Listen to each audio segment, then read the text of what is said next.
What's up, guys? Today we're gonna be doing something a little bit different. I'm gonna be building a swamp cooler because honestly, I'm tired of the heat in my shop and it's brutal out here. Like it's like a brick oven out here. So I decided I want to build a swamp cooler. I think it's gonna be a lot of fun because we're gonna be working with like wood, plumbing, electrical. It's gonna be a little bit of everything, and it's gonna be a little bit different. So I don't know. I just thought I would want to try this. I've been thinking about it for like the last few weeks or the last week or so, trying to figure out what parts I need, how I want to design it and whatnot. I don't have like any actual blueprints or anything. I can show you my caveman drawings though. Yeah, here they are. It's super nice, huh? So this is what I'm going off of for now, and we'll just see where it goes from here. So without further ado, I'm just gonna jump right into it and just start cutting lumber up and start framing it.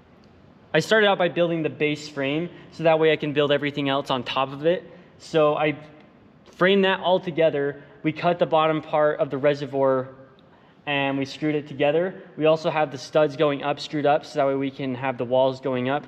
I cut the walls out with a track saw. You don't need to use a track saw if you don't have one. Like, they're great to have, and honestly, I'm very privileged to use one. Like, they're awesome. But a skill saw or even a jigsaw is still usable and doable. It just takes a bit more time. So I made a step down for the drain, so that way like it'll drain the entirety of the reservoir. I didn't want like an inch layer of water still residually staying there. I wanted to be able to drain all of it without having to use rags to clean out the rest. So that's why there's this step down right here.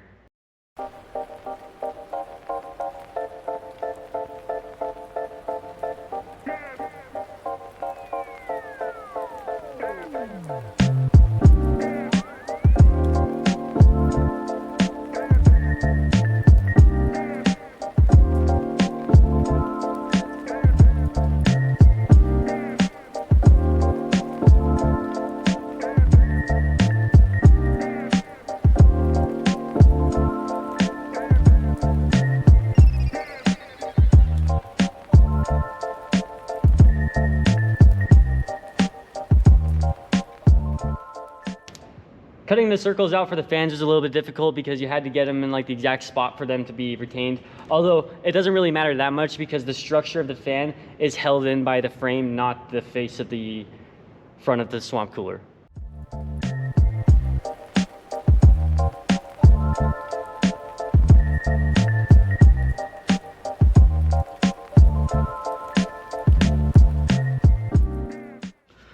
So in order to do the linseed oil, I sanded all of the plywood after I had them cut out. It's best to do it disassembled. You sand all the plywood or the whatever wood it is, and then you spray it off with compressed air lightly to get all the dust out of the grains, and that way you can apply linseed oil to it. And I did that 4 times over the course of 4 days with raw linseed oil. I wanted a nice looking natural finish, and I think that's kind of what I got out of it. I wanted the filters to be easy to remove and easy to disassemble, so that way I can replace the filter media if needed, or I can clean it because obviously the shop is dirty.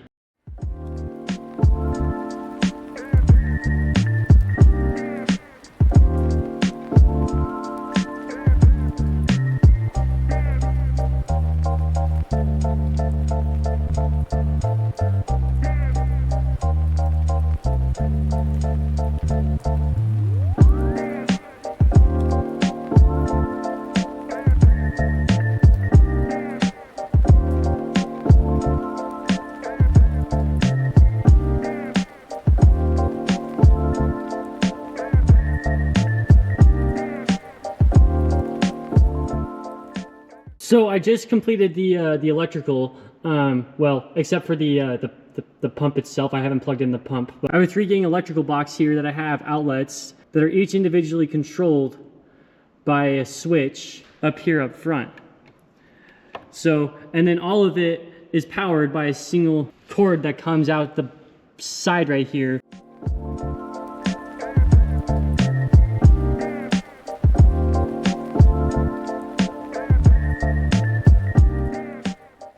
Alrighty, there she is, all in her glory.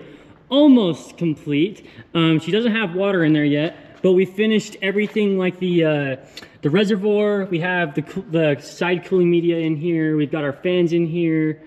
At this point, all the plumbing's done, all the electrical's done, everything's done. Literally, all we have to do is just fill it up with water and test it. So I'm gonna go grab the hose. I'm gonna start filling this thing up. And yeah, so we'll just see how this goes. I'm gonna test it. I'm gonna see how hot it is with a thermometer and the humidity. And then I'll turn it on and see, and we'll do a bunch of different tests. Well, not a bunch of different tests, but some tests to see what it's like and how it performs. So anyways, I'm just gonna go grab the hose. All right, so now that the reservoir is full and the cooling media is all installed, we're gonna test the pump and see and make sure that the water doesn't over trickle onto the sides or anything anything that would cause damage to the wood. We're just gonna flip the switch and see how it goes. So, all right, here goes nothing. Hello? Okay, we know we have power. I wonder if the pump's off.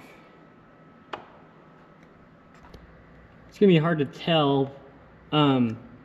But if you look, the pump is actually on and it's just not pushing it far enough up. And so it's not making it into the manifold. And so we're not getting any water.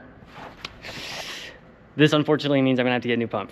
I just installed the new pump, so now we're just gonna see how it performs. Hopefully it does way better than the other one. This one is double in size, so I imagine it's gonna do better. It has a higher head height that it can push the water to, and that's what my biggest problem was, is it wasn't going high enough. The head height on the other one was 5 feet. This one's like 10.5. So hopefully this works. All right, let's see how the water's trickling down.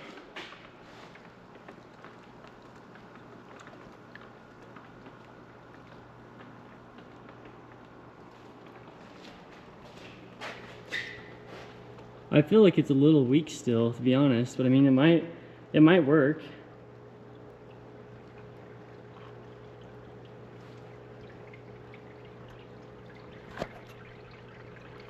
Oh, there we go, now it's starting to gain some.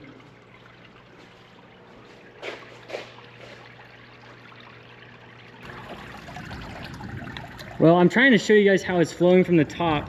But it's just a small gradual stream from each individual hole. It's not like super pressurized or anything. And it doesn't sound like there's a lot of water coming down, and that's actually a good thing because the cooling media only needs to be saturated with water in order for it to actually work. So I'm also gonna give you guys some sort of temperature and humidity measurement. I have a tester right here. It's around 29%, 89 degrees, give or take. It's kind of cooler today because it's raining. Oh, it's 25, maybe it's a little less. Either way, it's around 25, 30% humidity, 89 degrees. Let's see how the fan performs. But before I do that, I'm gonna hurry and throw on the lid and the filters and everything, and then we'll be good to go and test it. Oh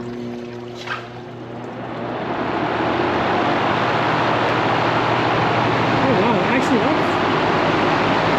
that's pretty nice. It's not like AC or anything, but it's really nice. Like, it's way cooler than normal air.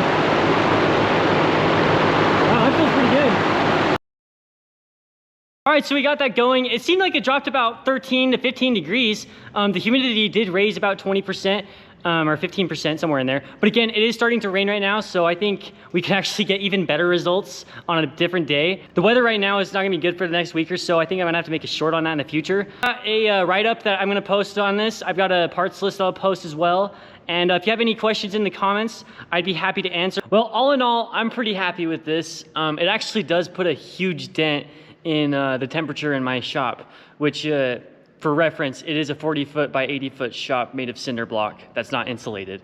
So the fact that it can do that is actually pretty impressive to me, and I'm super happy with it. In the immediate work area, it's amazing having this instead of working in the heat. So yeah, I think that's gonna do it for this video, and I guess I'll just catch you guys on the next one. Peace.